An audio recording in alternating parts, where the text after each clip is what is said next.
স্বাগত জানাই। The Aparajita women's and child bill 2024, যে বিলটি আজ পশ্চিমবঙ্গ বিধানসভায় সর্বসম্মতিক্রমে পাশ হলো, নজির সৃষ্টি করলো বাংলার শাসক এবং বিরোধী দল প্রয়োজন মনে করে একসাথে হয়ে এই বিলটি পাশ করলো। এই বিলটি নিশ্চিতভাবে বাংলার মায়েদেরকে সুরক্ষা দেবে।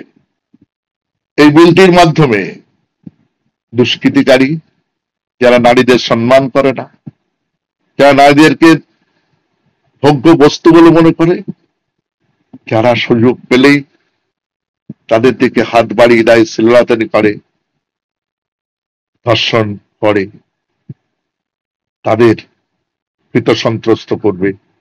তাদের একমাত্র শাস্তি হোক ফাঁসি বা যাবজ্জীবন।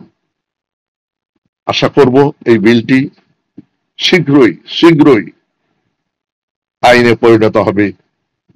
সরকার এবং বিরোধী সম্মিলিতভাবে এই বিলটি আইনের পরিণত করবার চেষ্টা করবে।